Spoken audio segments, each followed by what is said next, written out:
Welcome to my YouTube channel HR Educational Hub মৰমৰ ছাত্ৰ ছাত্ৰীসকল আজিৰ ভিডিঅ'টিত আমি আলোচনা কৰিম তোমালোকৰ হ'বলগীয়া কম্পাৰ্টমেণ্টেল এক্সামত জেনেৰেল সায়েন্সত কেনেকুৱা ধৰণৰ লং কুৱেশ্যন আহিব। আজিৰ ভিডিঅ'টিত আমি তোমালোকৰ বুকৰ সম্পূৰ্ণ বুকৰ পৰা অল লং কুৱেশ্যন আমি আলোচনা কৰিম উইথ 100% আনসাৰ। এনেকুৱা নহয় যে কেৱল কুৱেশ্যনবোৰ আলোচনা কৰিম, আমি আনসাৰবোৰৰ লগত আলোচনা কৰিম। মৰমৰ ছাত্ৰ ছাত্ৰীসকল তোমালোকে যদি এই ভিডিঅ'টি সম্পূৰ্ণকৈ চোৱা তেতিয়াহ'লে তোমালোকে 45 মাৰ্ক ডাইৰেক্টলি পাবা আৰু ইয়াৰ পৰা তোমাৰ 99% কুৱেশ্যন তোমালোকে এজ ইট ইজ দেখিবলৈ পাবা কম্পাৰ্টমেণ্টেল এক্সামত। মৰমৰ ছাত্ৰ ছাত্ৰীসকল যিসকলে তোমাৰ ফাইনেল এক্সামত মোৰ চেনেল ফ'ল' কৰিছে সিহঁতে ছায়েন্সত তোমাৰ 90+ তোমালোকৰ নম্বৰ পাইছে। তো তোমালোকেও পাবা, তোমালোকে চিন্তা কৰাৰ কোনো কাৰণ নাই। তোমালোকে ভিডিঅ'টি প্ৰথমৰ পৰা শেষলৈকে চোৱা আৰু তোমালোকে হোৱাটছআপ গ্ৰুপত জইন হ'বলৈ নাপাহৰিবা। হোৱাটছআপ গ্ৰুপৰ যিটো লিংক আছে সেইটো মই কমেণ্টত দি দিছোঁ। হোৱাটছআপ গ্ৰুপৰ লিংকটো কমেণ্টত গ'লে তোমালোকে পাই যাবা। হোৱাটছআপ গ্ৰুপত জইন হ'বলৈ নাপাহৰিবা। মৰমৰ ছাত্ৰ ছাত্ৰীসকল পৰীক্ষাত প্ৰশ্নবোৰ বহুত ইজি আহে, কিন্তু সেইবোৰ আমি ভয়তে সেইবোৰ আমি টান কৰি পেলাওঁ, সেইকাৰণে আমি লিখিব নোৱাৰোঁ আনচাৰবোৰ। তোমালোকৰ যিটো ফাইনেল এক্সাম হৈ গ'ল সেইটোত ছায়েন্সৰ কুৱেশ্যনটো বহুত ইজি কুৱেশ্যন আহিছে আৰু যিসকলে মোৰ চেনেল ফ'ল' কৰিছে সিহঁতে 90+ পাইছে, মই তোমালোকক আগতে কৈছোঁ। এতিয়া চোৱা, প্ৰথম যিটো প্ৰশ্ন আছে এই প্ৰশ্নটোৰ লগত তুমি আৰু কেইবাটা কথা মনত ৰাখিব লাগে। কি কথা তুমি মনত ৰাখিব লাগে গোটেইখিনি কথা আমি ডিছকাশ্যন কৰিম। এতিয়া চাওঁ, বায়ুত দহনৰ আগতে মেগনেছিয়ামৰ ফিল্টাৰ এডাল পৰিষ্কাৰ কৰি ল'ব লাগে কিয়? এইটো তোমাৰ 1 মাৰ্কৰ নাইবা তোমাৰ 2 মাৰ্কৰ কুৱেশ্যন এইটো আহি থাকে। তো ইয়াতে তোমাৰ এনচাৰ এনেকুৱা হ'ব, আৰদ্ৰ বায়ুৰ মন্থৰক্ৰিয়াৰ বাবে মেগনেছিয়াম ফিল্টাৰ পৃষ্ঠভাগত ক্ষাৰকীয় মেগনেছিয়াম কাৰ্বনেটৰ এটা তৰপ গঠন হয়। ক্ষাৰকীয় মেগনেছিয়াম কাৰ্বনেটৰ এই সুৰক্ষাদায়ক তৰপটো অপসাৰণৰ বাবে বালিয়া কাগজেৰে ফিল্টাৰডাল ঘঁহিব লাগে। ঠিক আছে, আৰু এনেকুৱা কৰিলে কি হয়, মেগনেছিয়ামৰ ফিল্টাৰডাল পৃষ্ঠভাগ পোনপটীয়াকৈ বায়ুৰ অক্সিজেনৰ সংস্পৰ্শলৈ আহে। আমি সকলোৱে জানো যে কোনো বস্তু তোমাৰ দহনৰ কাৰণে, দহন মানে কি বুজো আমি, যদি আমি কেমিষ্ট্ৰিৰ ভাষাত ক'বলৈ যাওঁ তেতিয়াহ'লে ৰিয়াকশ্যন উইথ কি অক্সিজেন। এতিয়া চোৱা, যেতিয়া তোমাৰ মেগনেছিয়ামৰ ফিল্টাৰ এটা তোমাৰ বায়ুত তেনেকৈ থৈ দিয়া হয়, বায়ুত থৈ দিয়াৰ লগে লগে এই মেগনেছিয়ামে তোমাৰ কি কৰিব, কাৰ্বন ডাই অক্সাইড তাৰপিছত তোমাৰ ৱাটাৰ ভেপৰ আছে সেইটোৰ লগত ৰিয়াকশ্যন কৰি কি কৰিব, মেগনেছিয়াম কাৰ্বনেট নামৰ এটা কি কৰিব, তৰপ গঠন কৰিব। আৰু এই তৰপৰ কাৰণে ইয়াৰে ওপৰত তোমাৰ কি কৰিব নোৱাৰিব, অক্সিজেন ডাইৰেক্টলি কণ্টেক্টত আহিব নোৱাৰিব। তাৰ কাৰণে আমি কি কৰিব লাগে, বালিয়া কাগজেৰে এইখিনি ঘঁহি ইয়াৰ পৰা আঁতৰাই দিব লাগে যাতে অক্সিজেন ডাইৰেক্টলি কণ্টেক্টত আহিব পাৰে। আৰু ডাইৰেক্টলি কণ্টেক্টত আহিলে ইয়াৰে তোমাৰ দহনটো কি হ'ব, 100% হ'ব। এতিয়া তুমি ইয়াতে কেইটামান কথা মনত ৰাখিব লাগে। সেইটো কি কথা মনত ৰাখিব লাগে? ফাৰ্ষ্ট অফ অল তোমালোকে চোৱা, এইটো মেগনেছিয়ামে যেতিয়া অক্সিজেনৰ লগত ৰিয়েক্ট কৰে তেতিয়া তোমাৰ কি ফৰ্মেশ্যন হয়, মেগনেছিয়াম অক্সাইড। তো এইটো যদি বেলেঞ্চ কৰা এইটো এনেকুৱা হ'ব। ইয়াতে তোমালোকে এই মেগনেছিয়াম অক্সাইডৰ যিটো কালাৰ সেইটো তোমালোকে মনত ৰাখিবা। তোমালোকৰ বুকত এটা এক্টিভিটি আছে আৰু তোমালোকৰ কেমিষ্ট্ৰি পাৰ্টৰ যিমানকেইটা এক্টিভিটি আছে 100% মোৰ চেনেলত অলৰেডি আপলোড কৰা আছে, তোমালোকে চাই ল'ব লাগে সেইবোৰ। এইটোৰ কালাৰটো তোমাৰ কি হয়, হোৱাইট হয়, অৰ্থাৎ বগা হয়। ঠিক আছে, এইটোৰ কালাৰ বগা। আৰু এটা কথা মনত ৰাখিবা, ইয়াৰে যিটো প্ৰকৃতি সেইটো তোমাৰ কি হ'ব, ক্ষাৰকীয় প্ৰকৃতিৰ হ'ব। এতিয়া তোমালোকে ক'ব যে ছাৰ এইটো ক্ষাৰকীয় কিয় হয়? কাৰণ চাই এতিয়া মেগনেছিয়াম এটা তোমাৰ কি হয়, ধাতু হয়, আৰু ধাতুৰ অক্সাইডবোৰ সদায় তোমাৰ কি হয়, ক্ষাৰকীয় প্ৰকৃতিৰ হয়, আৰু অধাতুৰ অক্সাইডবোৰ তোমাৰ কি হয়, আম্লিক প্ৰকৃতিৰ হয়, অৰ্থাৎ এচিডিক হয়। এই কথাখিনি মনত ৰাখিবা। আৰু এই যিটো ৰিয়াকশ্যন হয়, এই ৰিয়াকশ্যনটো তোমাৰ কি হয়, কম্বিনেশ্যন ৰিয়াকশ্যন হয়, অৰ্থাৎ সংযোজন বিক্ৰিয়া হয়। এইটো মনত ৰাখিবা। তোমালোকৰ যিটো এক্টিভিটি আছে সেই এক্টিভিটিৰ গোটেইখিনি কথা মই ইয়াতে ডিছকাশ্যন কৰি দিলোঁ। এইখিনি কথা তোমালোকে মনত ৰাখিবা। ঠিক আছে, ইয়াৰে পিছৰ প্ৰশ্নটি চোৱা, তোমালোকক মই বাৰে বাৰে কওঁ যে তোমাৰ একদম ইজি প্ৰশ্ন আহে পৰীক্ষাত। এই চব সন্তুলনৰ কাৰণে তোমালোকৰ ফাইনেল এক্সামত 2 মাৰ্কৰ কুৱেশ্যন আহিছে, তোমালোকৰ কম্পাৰ্টমেণ্টেল এক্সামত আহিব। আৰু তোমাৰ 2025ৰ কম্পাৰ্টমেণ্টেল এক্সামৰ 100% কুৱেশ্যনৰ আনচাৰ, তোমাৰ মেথছ, তাৰপিছত ছ'চিয়েল চায়েন্স, আছামিজ, ইংলিছ আৰু জেনেৰেল চায়েন্স গোটেইকেইটাৰ কুৱেশ্যন পেপাৰ মই 100% এনচাৰৰ সৈতে মোৰ চেনেলত আপলোড কৰা আছে অলৰেডি। তোমালোকে চাই ল'বা কেনেকুৱা ধৰণৰ কুৱেশ্যন আহে। আৰু তোমালোকৰ হোৱাটছআপ গ্ৰুপত জইন হ'লে লাগিলে মই এইবোৰৰ লিংক শ্বেয়াৰ কৰি দিম, তোমালোকে সেইবোৰ চাই ল'বা যে কেনেকুৱা ধৰণৰ প্ৰশ্ন আহে। তো ইয়াতে তোমাৰ কম্পাৰ্টমেণ্টেল এক্সামৰ কাৰণে চোৱা, বেলেঞ্চিঙৰ ওপৰত কিন্তু কুৱেশ্যন আহিয়ে থাকে। তোমাৰ কেতিয়াবা তোমাৰ এইবোৰ লিখিবলৈ আহে, আৰু এইবাৰ কিন্তু অহাৰ বহুত চান্স আছে তোমালোকৰ কম্পাৰ্টমেণ্টেল এক্সামত। এইখিনি কেনেকৈ কৰা হয় চোৱা, এটা হাইড্ৰজেন আৰু ইফালে আছে তোমাৰ কি, ক্লৰিন। ফৰ্মেশ্যন হৈছে হাইড্ৰজেন ক্লৰাইড। এইটো বেলেঞ্চ কৰিব লাগে। হাইড্ৰজেন দুটা, ইয়াতো আছে তোমাৰ ক্লৰিন দুটা। ইফালে ক্লোৰিন এটা হাইড্ৰোজেন তোমাৰ কেইটা আছে এটা, গতিকে এটা আমি 2 দি দিম, 2 দিয়াৰ লগে লগে এটা আমাৰ বেলেঞ্চ হৈ যাব। বুজি পাইছানে নাই? একেবাৰে সিম্পল হয়। তাৰপিছত চোৱা 2 নম্বৰটো আছে তোমাৰ কি বেৰিয়াম ক্লোৰাইড। আমি জানো BaCl2 হৈছে বেৰিয়াম ক্লোৰাইড আৰু আছে এলুমিনিয়াম সালফেট Al2SO4 3। এটা 3 কিয় আহিল? কাৰণ তোমাৰ এলুমিনিয়ামৰ ভ্যালেন্সি 3 হয়, সালফেটৰ ভ্যালেন্সি 2 হয়। আৰু এটা ফৰ্মেশন হৈছে কি তোমাৰ বেৰিয়াম সালফেট BaSO4 আৰু aluminium chloride AlCl3 aluminium chloride. এতিয়া তুমি যদি ভালদৰে যদি লক্ষ্য কৰা এটা সব বেৰিয়াম সালফেটটো বৰাবৰ আছে, ইয়াতে তোমাৰ সালফেট আছে 3টা। কেইটা সালফেট আছে? 3টা, কিন্তু ইয়াতে সালফেট আছে মাত্ৰ এটা, গতিকে আমি ইয়াতে 3 দিম। ইয়াতে 3 দিয়াৰ লগে লগে ইয়াতে সব বেৰিয়াম 3টা হৈ গ'ল, তো ইয়াতে 3টা আহিব। ইয়াতে 3 দিয়াৰ লগে লগে ক্লোৰিন হৈ গ'ল 6টা। ক্লোৰিন কেইটা হ'ল? 6টা হ'ল, হয়নে? আৰু ইয়াতে এলুমিনিয়াম আছে 2টা, গতিকে ইয়াতে আমি 2 দি দিম। তো এইটো আমাৰ আনসাৰ হৈ গ'ল, এইটো 2 নম্বৰটো। একদম ইজি হয়, বহুত সিম্পল হয়। তাৰপিছত এইটো চোৱা সোডিয়াম আছে আৰু ইফালে আছে ওয়াটাৰ, মানে H2O মানে ওয়াটাৰ হয়। ফৰ্মেশন হৈছে কি সোডিয়াম হাইড্ৰোক্সাইড আৰু লগতে কি হৈছে হাইড্ৰোজেন গেছ। এটা চোৱা হাইড্ৰোজেন আৰু হাইড্ৰোজেন ইয়াতে আছে 2টা আৰু এটা, 3টা হাইড্ৰোজেন আছে, ইফালে আছে তোমাৰ এটা, হয় না? গতিকে এটা আমি 2 দিও, 2 দিয়াৰ লগে লগে হাইড্রোজেন 4টা হৈ গ'ল, তো ইয়াতে আমি 2 দিম। তো ইয়াতে চোৱা ইয়াতে হাইড্ৰোজেন 4টা, ইয়াতে তোমাৰ 2টা হাইড্ৰোজেন আৰু ইফালে 2টা, তো টোটাল 4টা হাইড্ৰোজেন হৈ গ'ল। আৰু ইয়াতে সোডিয়াম আছে তোমাৰ 2টা, গতিকে ইয়াতো আমি কি কৰিব লাগিব? 2 দিব লাগিব। তো এইটো আমাৰ ব্যালেন্স ইকুয়েশন হৈ গ'ল। একদম সিম্পল হয়, বহুত ইজি হয়, ঠিক আছে। তাৰপিছত চোৱা এই যেটো কোৱেশ্চন হয়, এই কোৱেশ্চনটো তোমালোকৰ যেটো এক্টিভিটি আছে তোমালোকৰ বুকত এটা, সেই যে মাৰ্বলৰ কথা য'ত লিখা আছে সেইখিনিৰ পৰা এই কোৱেশ্চনটো দিছে। বহুত ইম্পৰ্টেন্ট কোৱেশ্চন হয়। এনেকুৱা ধৰণৰ কোৱেশ্চন কম্পাৰ্টমেন্টাল এক্সামত কিন্তু আহিব, ঠিক আছে। এনেকুৱা ধৰণৰ আহিব, এইটোৱে যে আহিব সেইটো কথা নহয়, এনেকুৱা ধৰণৰ কোৱেশ্চন আহিব, ঠিক আছে। ইয়াতে কৈছে কি চোৱা শীতলিত চূণপানী মানে কেলছিয়াম হাইড্ৰক্সাইড এইটো মিহলি কৰি প্ৰস্তুত কৰা হ'ল। এই দ্ৰৱত কিছু সময়ৰ বাবে বায়ুত মুকলিকৈ থলে বগা অদক্ষেপৰ সৃষ্টি হয়। এতিয়া চোৱা যেটো আমাৰ কেলছিয়াম হাইড্ৰক্সাইড আছে অৰ্থাৎ শীতলিত চূণ আছে, বায়ুত যদি আমি থৈ দিওঁ তেতিয়াহ'লে তোমাৰ কাৰ লগত ৰিয়াকশ্যন কৰিব? কাৰ্বন ডাই অক্সাইডৰ লগত ৰিয়াকশ্যন কৰি ফৰ্মেশ্যন কৰিব কেলছিয়াম কাৰ্বনেট আৰু ৱাটাৰ। আৰু এই কেলছিয়াম কাৰ্বনেটৰ এইটো তোমাৰ কি হ'ব? বগা অদক্ষেপৰ সৃষ্টি হ'ব। আৰু ইয়াক আমি কি বুলি কওঁ? মাৰ্বল বুলি কওঁ। এইটো কিন্তু MCQত আহে। এইটো মাৰ্বলৰ যেটো ৰাসায়নিক নাম সেইটো কেলছিয়াম কাৰ্বনেট হয় আৰু সংকেত হৈছে CaCO3। তো ইয়াতে তোমাৰ কৈছে ৰাসায়নিক বিক্ৰিয়াৰ সহায়ত দেখুৱাবলৈ দিছে। তো এইটোৰ আনসাৰ এনেকৈ লিখিবা, এইটো চোৱা কেলছিয়াম হাইড্ৰক্সাইড আৰু বায়ুৰ কাৰ্বন ডাই অক্সাইডৰ বিক্ৰিয়া কৰি কেলছিয়াম কাৰ্বনেটৰ এটা পাতল অদক্ষেপ গঠন কৰে যাৰ বৰণ বগা, আৰু সমীকৰণটো হৈছে এইটো সমীকৰণ। একেবাৰে সিম্পল হয়, 2 মাৰ্কৰ কাৰণে এনেকুৱা ধৰণৰ কোৱেশ্চন আহিয়ে থাকে। তাৰপিছত চোৱা এইটো তাপবৰ্জী আৰু তাপগ্ৰাহী বিক্ৰিয়া বুলিলে কি বুজা? এইটো সব এনেকুৱা ধৰণৰ ইজি, তোমালোকৰ সায়েন্সত প্ৰশ্ন নাই বুলিও ক'ব পাৰি, ঠিক আছে। তাৰ পিছতো এইবোৰ পৰীক্ষাত আহিয়ে থাকে। যেনেকুৱা এইটো সব ফাইনেল 16ত আহিছে, 18ত আহিছে। তাপবৰ্জী বিক্ৰিয়া চোৱা এইটো কমন, ডাইৰেক্টলি তোমাৰ কন্টিনিউয়াস কোৱেশ্চন আহি গৈছে। এইটো আহিছে 18ত, এইটো তোমাৰ 18ত আহিছে, সেম কোৱেশ্চন আহিছে। এতিয়া তোমালোকৰ এই যেটো ৰিয়াকশন আছে সেই ৰিয়াকশন তোমালোকৰ বুকত যিমানকেইটা ৰিয়াকশন আছে গোটেইকেইটা ৰিয়াকশনৰ ডেফিনেশ্যন জনাটো কিন্তু বহুতেই ইম্পৰ্টেন্ট হয়, তোমালোকে জানিব লাগিব। তো স্যাৰ তাপবৰ্জী তোমাৰ কোনবোৰ বিক্ৰিয়া কয়? যিবোৰ ৰাসায়নিক বিক্ৰিয়াত বিক্ৰিয়ক পদাৰ্থৰ উৎপন্নৰ লগতে তাপ উৎপন্ন হয়। তাপ কি হয়? উৎপন্ন হয়, তাকে তাপবর্জী রাসায়নিক বিক্রিয়া বুলি কয়।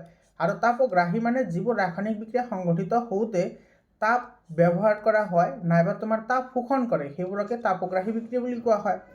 এক্সাম্পল যদি কোৱা, এইটো কেলছিয়াম অক্সাইডে যেতিয়া পানীৰ লগত ৰিয়াকশ্যন কৰে তেতিয়া তোমাৰ কেলছিয়াম হাইড্ৰক্সাইডৰ লগতে তোমাৰ কি হয়?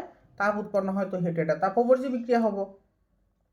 বুজি পাইছা? এইটো চোৱা যি ৰাসায়নিক বিক্ৰিয়াত বিক্ৰিয়াজাত পদাৰ্থ উৎপন্ন হোৱাৰ লগে লগে তাপ উৎপন্ন হয় তাকে তাপবৰ্জী ৰাসায়নিক বিক্ৰিয়া বোলে। যেনে কেলছিয়াম অক্সাইডে যেতিয়া তোমাৰ ৱাটাৰ লগত ৰিয়াকশ্যন কৰে কেলছিয়াম হাইড্ৰক্সাইড ফৰ্মেশ্যন হয়, লগতে তোমাৰ হিট এনাৰ্জিও ৰিলিজ হয়, গতিকে এইটো তাপবৰ্জী ৰাসায়নিক বিক্ৰিয়া। আৰু তাপগ্ৰাহী ৰাসায়নিক বিক্ৰিয়া চোৱা 2023তো আহিছে। তো কম্পাৰ্টমেণ্টেল এক্সামৰ কাৰণে বহুত ইম্পৰ্টেণ্ট হয়।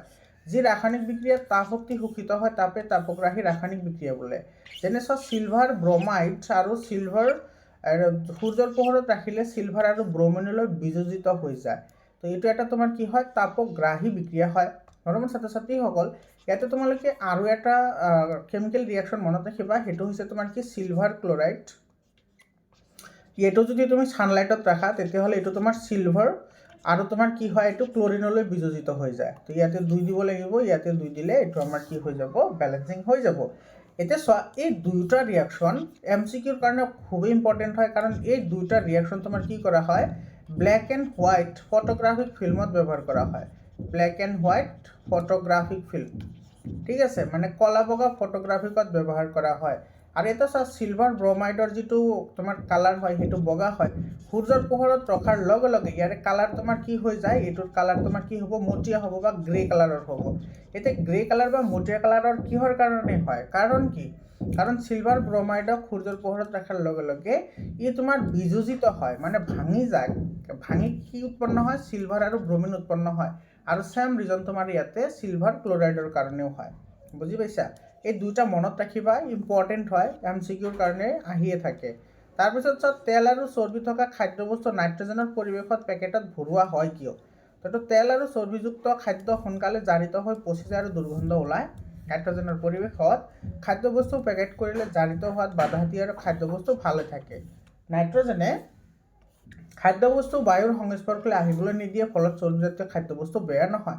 তো এইটো তোমাৰ ইম্পৰ্টেণ্ট কুৱেশ্যন হয়। আৰু তোমালোকে এইটো মনত ৰাখিবা, নাইট্ৰজেন গেছটো কিহৰ কাৰণে ব্যৱহাৰ কৰা হয়, আৰু নাইট্ৰজেন এটা তোমাৰ কি হয়, প্ৰতিজাৰক পদাৰ্থ হয়। প্ৰতিজাৰক পদাৰ্থ মানে যিয়ে তোমাৰ অক্সিজেন প্লাছ হ'বলৈ নিদিয়ে। আমি সকলোৱে জানো যে কোনো পদাৰ্থৰ লগত যদি অক্সিজেন যোগ হয় তাক জাৰণ বুলি কোৱা হয়। আৰু খাদ্যবস্তু যেতিয়া তোমাৰ অক্সিজেনৰ সংস্পৰ্শত আহে তেতিয়া তোমাৰ জাৰণ ঘটে, জাৰণ ঘটি খাদ্যবস্তু নষ্ট হয়। তো যেতিয়া নাইট্ৰজেন দিয়া থাকে, নাইট্ৰজেনে অক্সিজেনক তোমাৰ ইয়াতে আহিবলৈ নিদিয়ে বা খাদ্যবস্তুৰ লগত ৰিয়েকশ্যন কৰিবলৈ নিদিয়ে, ফলত খাদ্যবস্তু ভালে থাকে। একেবাৰেই চিম্পল হয়। সেইকাৰণে তোমালোকে যদি ভালদৰে লক্ষ্য কৰা, চিপছৰ পেকেট, যিমানবোৰ চিপছৰ পেকেট আছে গোটেইকেইটা চিপছৰ পেকেট বা ভিতৰত যদি তোমাৰ ফেট জাতীয় কোনো ধৰণৰ খাদ্যবস্তু থাকে সেইবোৰ পেকেট ফুলা থাকে। আৰু যদি তোমাৰ সেইটো ফুটা থাকে পেকেট, সেইবোৰ খাব নালাগে। কিহৰ কাৰণে, কাৰণ সেইবোৰৰ ভিতৰত তোমাৰ নাইট্ৰজেন গেছবোৰো থাকে। আৰু সেই নাইট্ৰজেন গেছ যদি তোমাৰ নাথাকে তেতিয়াহ'লে সেইবোৰ তোমাৰ কি হয়, বেয়া হয় বা নষ্ট হোৱা খাদ্যবস্তু হয়। ঠিক আছে। তাৰপিছত চোৱা তোমালোকৰ কিতাপত প্ৰশ্নাৱলীত এইবোৰ আছে তোমাৰ, চোৱা এই যে এনেকুৱা ধৰণৰ যিটো কুৱেশ্যন আছে তোমালোকে গোটেইকেইটা প্ৰেক্টিছ কৰিবা, বহুত ইম্পৰ্টেণ্ট হয়। 2 মাৰ্কৰ প্ৰশ্ন কিন্তু ইয়াৰ পৰা অহাৰ বহুত চান্স আছে। ঠিক আছে। তো ইয়াতে তোমাৰ কি কৈছে চোৱা, ইয়াতে কৈছে তোমাৰ ছ'ডিয়াম হাইড্ৰক্সাইডৰ দ্ৰৱ হাইড্ৰক্লৰিক এচিডৰ লগত বিক্ৰিয়া কৰিছে ছ'ডিয়াম ক্লৰাইড আৰু তোমাৰ পানী উৎপন্ন কৰিছে। এইটো তোমাৰ বেলেঞ্চ কেমিকেল ইকুৱেশ্যন লিখিব লাগে। 1 মাৰ্কৰ কুৱেশ্যন কিন্তু তোমালোকৰ বুকত বহুত আছে এনেকুৱা, তোমালোকে প্ৰেক্টিছ কৰিবা সেইবোৰ। এইটো ছ'ডিয়াম হাইড্ৰক্সাইড তোমাৰ হাইড্ৰক্লৰিক এচিডৰ লগত ৰিয়েকশ্যন কৰি ছ'ডিয়াম ক্লৰাইড এইটো ইকুৱাছ হ'ব আৰু ৱাটাৰ এইটো লিকুইড হ'ব, এইটো ফৰ্মেশ্যন কৰিব। এইটো আনচাৰ হয়। এইমাত্ৰ চোৱা মই যিটো তোমালোকক বুজালোঁ সেই প্ৰশ্নটো ইয়াতে দি দিছে। এইটো এটা তোমাৰ এক্টিভিটিৰ কুৱেশ্যন হয়। এইটো বহুত ইম্পৰ্টেণ্ট কুৱেশ্যন হয়, এক্টিভিটিৰ বহুত ইম্পৰ্টেণ্ট কুৱেশ্যন। ইয়াতে কৈছে চোৱা, ইয়াতে তোমাৰ চিনামাটিৰ থালত 2 গ্ৰামমান চিলভাৰ ক্লৰাইড লোৱা, চিলভাৰ ক্লৰাইড ল'বলৈ দিছে আৰু সূৰ্যৰ পোহৰত ৰাখিবলৈ দিছে। কিছু সময়ৰ পিছত চিলভাৰ ক্লৰাইডৰ বৰণ কি হ'ব, এইমাত্ৰ ক'লোঁ চিলভাৰ ক্লৰাইডৰ বৰণটো তোমাৰ বগা হয়, কিন্তু কিছু সময়ৰ পিছত ৰাখিলে চিলভাৰ কালাৰৰ যিটো বৰণ সেইটো কি হৈ যাব, মটিয়া কালাৰৰ হৈ যাব, অৰ্থাৎ তোমাৰ কি হ'ব, গ্ৰে কালাৰ হৈ যাব। ঠিক আছে। কি প্ৰকাৰৰ ৰাসায়নিক বিক্ৰিয়া, এইটো তোমাৰ চোৱা যিহেতু সূৰ্যৰ পোহৰৰ পৰা তাপ ইউজ কৰিছে, গতিকে এইটো তোমাৰ কি হ'ব, তাপীয় বিযোজন বিক্ৰিয়া। কি বিযোজন, তাপীয় বিযোজন বিক্ৰিয়া হ'ব এইটো, অৰ্থাৎ থাৰ্মেল ডিকম্পজিশ্যন। আৰু ৰাসায়নিক বিক্ৰিয়া লিখিবলৈ দিছে, হয়নে? তো ৰাসায়নিক বিক্ৰিয়া এইটো চিলভাৰ ক্লৰাইডক সূৰ্যৰ পোহৰত ৰাখিলে চিলভাৰ আৰু ক্লৰিনলৈ বিযোজিত হৈ যায়। একেবাৰেই চিম্পল হয়। আৰু এইটো কিন্তু তোমালোকে মনত ৰাখিবা, মই বাৰে বাৰে কৈ আছোঁ যে কলা বগা ফটোগ্ৰাফিক ফিল্মতো কি কৰা হয়, এইটো ব্যৱহাৰ কৰা হয়। এইটো কিন্তু তোমাৰ MCQ আৰু তোমাৰ এনেকুৱা ধৰণৰ 3 মাৰ্কৰ কুৱেশ্যনো কিন্তু পৰীক্ষাত আহে। চোৱা 3টা কুৱেশ্যন আছে, তো 3 মাৰ্কৰ কুৱেশ্যন এনেকুৱা ধৰণৰ আহে। ঠিক আছে। তাৰপিছৰ কুৱেশ্যনটো চোৱা, বিয়োজক বিক্ৰিয়াক সংযোজন বিক্ৰিয়াৰ বিপৰীত বোলা হয় কিয়, এইবোৰ বিক্ৰিয়াৰ সমীকৰণ লিখা। বহুত ইম্পৰ্টেণ্ট কুৱেশ্যন হয় এইটো। চোৱা একেবাৰে চিম্পল হয়। চোৱা বিযোজক বিক্ৰিয়াক সংযোজন বিক্ৰিয়াত কিহৰ কাৰণে বিপৰীত বোলা হয়। চোৱা সংযোজন বিক্ৰিয়াত কি হয়, আমাৰ 2টা বা তাতকৈ অধিক বিক্ৰিয়ক পদাৰ্থ লগ হৈ এটা মাত্ৰ বিক্ৰিয়াজাত পদাৰ্থ উৎপন্ন হয়। আৰু ঠিক তাৰ ওলোটাটো হয় ক'ত, এইটো তোমাৰ বিয়োজক বিক্ৰিয়াত, মানে তোমাৰ এটা বিক্ৰিয়ক পদাৰ্থ ভাঙি বহুকেইটা বিক্ৰিয়াজাত পদাৰ্থৰ সৃষ্টি হয়। তো এটা কি হৈ গ'ল, অপজিট হৈ গ'ল না। এতিয়া তুমি এটা এক্সাম্পল দিলে হৈ যাব আনচাৰ। বিয়োজন বিক্ৰিয়া বা তোমাৰ বিযোজন বিক্ৰিয়াত এটা পদাৰ্থ 2 বা ততোধিক অংশলৈ ভাঙি যায়, আনহাতে সংযোজন বিক্ৰিয়াত 2 বা ততোধিক পদাৰ্থ লগ হৈ মাত্ৰ এটা বিক্ৰিয়াজাত পদাৰ্থ সৃষ্টি হয়। সেয়েহে বিয়োজন বিক্ৰিয়াক সংযোজন বিক্ৰিয়াৰ বিপৰীত বোলা হয়। এইটো চোৱা, কেলছিয়াম কাৰ্বনেটক যেতিয়া আমি তাপ দিওঁ কেলছিয়াম অক্সাইড আৰু তোমাৰ কাৰ্বন ডাই অক্সাইড উৎপন্ন হয়।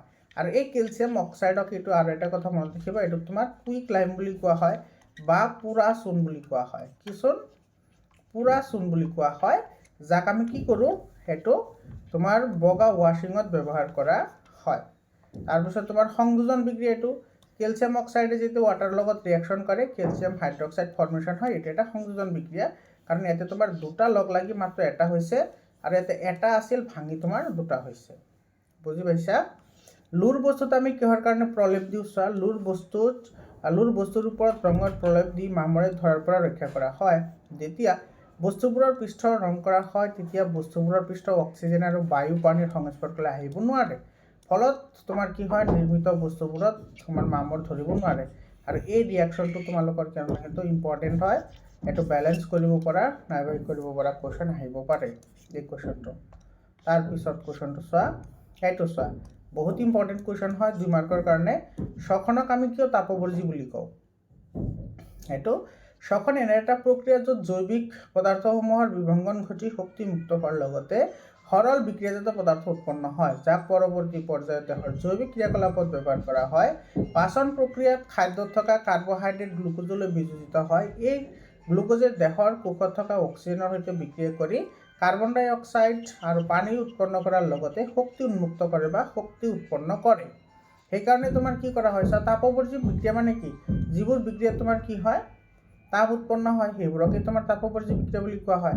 তো ইয়াতে তোমাৰ কাৰ্বন ডাই অক্সাইডৰ লগতে পানী আৰু কি হয় শক্তি উৎপন্ন হয়, সেইকাৰণে এইটোক তোমাৰ কি বুলি কোৱা হয়, মানে শ্বসনক তাপবৰ্জি বিক্ৰিয়া বুলি কোৱা হয়। আৰু এই ৰাসায়নিক তোমাৰ ৰিয়েকশ্যনটো ইয়াতে লিখি দিবা। আৰু তোমাৰ এই আমাৰ ৰেছপিৰেশ্যনৰ যিটো ৰাসায়নিক ৰিয়েকশ্যন আছে, মানে শ্বসনৰ যিটো ৰাসায়নিক বিক্ৰিয়া, এইটো কিন্তু বহুত ইম্পৰ্টেণ্ট হয়। এইটো কিন্তু তোমাৰ বেলেঞ্চিং কৰিবলৈ আহিব পাৰে, ঠিক আছে, মানে সন্তুলন কৰিবলৈ আহি থাকে। তাৰপিছত চোৱা তোমাৰ ক্ষয়ীভৱন আৰু দুৰ্গন্ধিতাৰ ওপৰত তোমাৰ চমু টোকা, ঠিক আছে। ক্ষয়ীভৱন আৰু দুৰ্গন্ধিতা বহুত ইম্পৰ্টেণ্ট হয়। যেতিয়া ধাতু এটা তাৰ চৌপাশৰ বিভিন্ন পদাৰ্থ যেনে জলীয় বাষ্প, এচিড, ক্ষাৰক, বিষাক্ত লৱণ আদিৰ সংস্পৰ্শলৈ আহে তেতিয়া ধাতুৰ পৃষ্ঠভাগ ক্ষয়কাৰ্য আৰম্ভ হয়, ইয়াকে ক্ষয়ীভৱন বোলে। উদাহৰণ লুৰ পৃষ্ঠত মামৰ ধৰা, একদম ইজি হয়, বহুত ইজি হয়, বাট এক্সামত আহি থাকে আৰু সেইবোৰ তোমালোকে লিখিব নোৱাৰা, পঢ়িবতো লাগিব। ৰেঞ্জিডিটি চোৱা, তেল আৰু চৰ্বিজাতীয় খাদ্য পদাৰ্থবোৰ যেতিয়া দীৰ্ঘ সময়লৈ অক্সিজেনৰ পৰিৱেশত থাকে তেতিয়া ইহঁতৰ জাৰণ সংগঠিত হয় আৰু পচিবলৈ ধৰাৰ লগতে দুৰ্গন্ধময় হয়, ইয়াকে ৰেঞ্জিডিটি বোলে। এইটো উদাহৰণ চিপছ বা চকলেট দীৰ্ঘ সময়লৈ অক্সিজেনৰ পৰিৱেশত থাকিলে দুৰ্গন্ধময় হয়। তাৰপিছত প্ৰশ্নটি চোৱা, এইটো কাপোৰ ধোৱা ছ'ডাৰ পৰা কেনেকৈ বেকিং ছ'ডা পাব পাৰি। চোৱা এই যিটো কুৱেশ্যন আছে এইটো তোমালোকৰ এক্সাৰচাইজত ডাইৰেক্টলি কুৱেশ্যন নাই, এইটো তোমাৰ ভিতৰৰ প্ৰশ্ন হয়। তো এনেকুৱা ধৰণৰ প্ৰশ্ন কিন্তু বহুত ইম্পৰ্টেণ্ট হয়।